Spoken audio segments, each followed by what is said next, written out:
후회는 안 하시나요?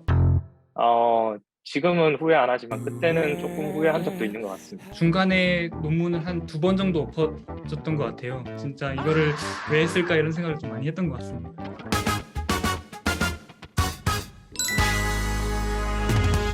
경북대학교 대학원이 알려주는 취업의 비밀. 안녕하세요. 취업 전문가 윤성은입니다. 경북대학교 대학원을 졸업하고 금융 IT 서비스 및 IT 서비스 기획 쪽 분야에 취업한 선배님들을 모시고 학위 취득 후부터 취업까지 조금은 핫한 분야니까 모두 귀 기울여 주시기 부탁드리겠습니다.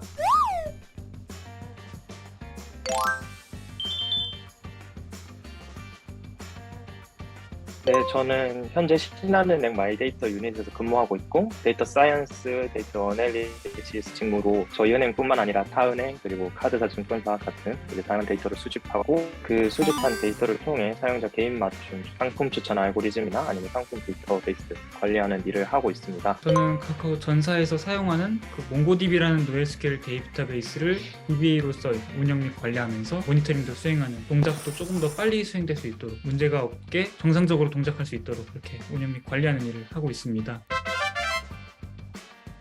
훌륭한 데이터 분석가가 되려면 인사이트 발굴하는 것이 우선 가장 중요하고 아이디어를 생각하는 게 가장 중요하다고 생각합니다. 이제 아이디어 같은 경우에는 다양한 게 있을 수 있겠죠. 근데 그 아이디어를 실행할 수 있는 기획력까지도 갖추고 있어야 되고 이거를 내가 이 아이디어를 할 수 있을지 없을지 생각해야 되기 때문에 기획력과 이제 또 데이터 분석하는 또 분석 역량 이렇게가 가장 필요한 것 같습니다. 만약에 장애가 발생한다거나 어떤 문제가 발생했을 때 이걸 해결을 할 수가 있을 테니까요. 가장 중요한 건 이제 몽고DB라는 그 데이터베이스가 어떻게 돌아가는지 그런 내부 동작 구조나 데이터베이스라는 개념 자체에 대한 이해가 좀 중요한 것 같고요. 그 외에는 이제 추가적으로 한정된 인원이 있을 거 아니에요. 그 인원으로 카카오라는 대규모 서비스를 운영을 하는 회사의 데이터베이스를 운영을 해야 되기 때문에 이런저런 자동화 및 모니터링 개발 능력이 좀 수반이 되어야 합니다.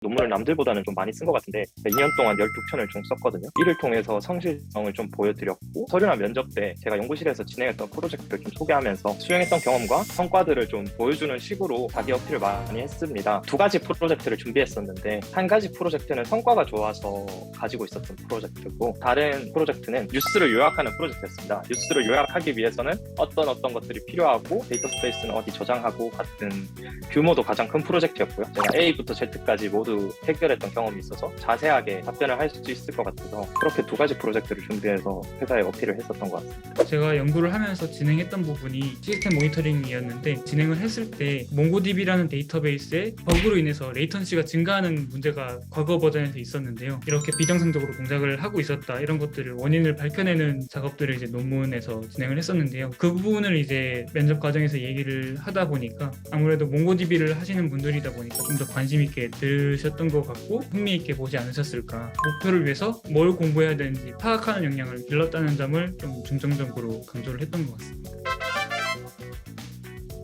처음에 석사에 대한 생각이 전혀 없었거든요. 단순히 스펙을 채우기 위해서 학부 연구생으로 들어가서 단순하게 여기서 프로젝트를 경험하면서 이 내용을 토대로 취업을 해야겠다라는 생각으로 연구실에 들어갔습니다. 근데 연구실에서 이제 데이터 분석이라는 것을 계속 하다 보니까 학사 시절에 하던 프로젝트와는 규모가 조금 더 커진 프로젝트를 하면서 뭔가 제가 주도적으로 프로젝트를 하다 보니까 이게 너무 재밌게 돼가지고 저도 모르게 몰두하고 실력이 점점 늘은 게 느껴지다 보니 석사에 진학을 해야겠다 라는 생각이 들게 되어서 진학을 했고 마침 저희 교수님도 이제 저를 좋게 봐주셔서 연구에 대해서도 방향성도 잡아주시고 굉장히 많은 도움을 주셔서 석사 진학을 선택했던 것 같습니다. 제가 3학년 때부터 그 학부 연구생으로 있으면서 연구가 또 이제 학부에서 하면 진행이 그렇게 빠르진 않거든요. 사실 교환학생도 다녀오고 하니까 또 바로 졸업을 할 때가 돼서 이제 석사를 할 건지 말 건지를 결정을 해야 되는데 그 과정에서 뭔가 하던 거 그냥 놔두고 나가기가 아깝기도 했고 재밌었기도 하고 해서 이제 바로 그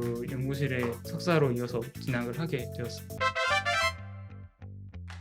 사실 대학을 막 졸업한 주니어가 회사에 지원할 때 지원하는 직무를 보면 좀 굉장히 뭉뚱그려서 직무를 지원하게 되잖아요. 합격 이후에 연수 결과에 따라서 배치가 되고 어떤 경우에는 급한 부서에 일단 주니어를 넣고 일을 가르친다거나 하는 경우가 많은데 석사를 하게 되면 취업 시장에 나올 때 제가 하고 싶은 직무의 전문성을 가지는 부분이 좀 가장 큰 장점인 것 같습니다. 또 공부했던 곳에 맞는 부서나 팀을 배치해 주게 되는 게 가장 큰 도움이었던 것 같습니다. 뿐만 아니고 여러분들이 이미 힘든 지금 석사 시절을 보내고 있기 때문에 회사에 좀 더 더 쉽게 적응을 하지 않을까. 인터뷰 과정에서 이제 직무 관련 질문들을 하게 되면은 상당하게 깊게 들어가는 경향이 좀 있었는데 석사 과정을 수행하면서 얻었던 기반을 통해서 답변을 했다 보니까 그 부분이 많이 유효하게 작용하지 않았을까 생각이 됐습니다. 저 같은 경우는 시스템 모니터링을 연구를 했었는데 그 과정에서 데이터베이스의 실제 내부 동작들을 시스템 콜 단위로 이렇게 분석을 해봤던 경험들을 이렇게 얘기를 드리니까 되게 인상 깊게 보셨던 것 같습니다.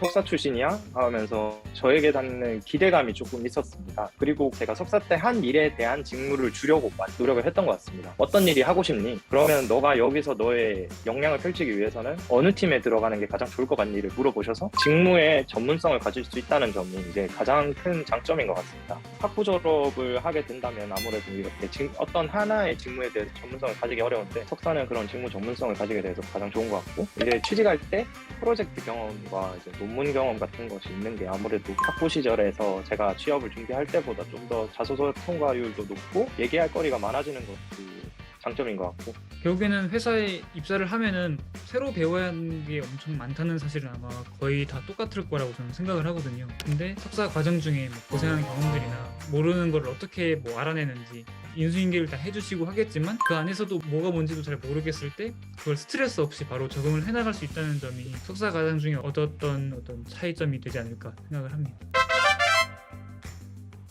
점점 취직이 힘들어지고 어려운 시기에 다들 고생이 너무 많으신 것 같은데 석사 생활 잘 보내시고 열심히 연구하시고 논문 열심히 쓰셔서 좋은 곳에 꼭 취직할 수 있으면 좋겠습니다. 저희 신한은행도 1년에 2번씩 석박사 채용을 하고 있으니까 기회가 되면 또 뵐 수도 있겠네요. 학부 과정 중이시건 아니면 대학원 중이시건 같은 과정 중에서 최선을 다하시면은 다 좋은 결과가 있으실 거라고 저는 믿고 있고요. 무조건 개발 말고도 너무나도 재밌는 다양한 분야들이 많다는 거를 생각을 해주시고 자기가 진짜로 맞는 적성이 뭔지를 찾아보시는 것도 좋을 것 같다고 생각을 합니다.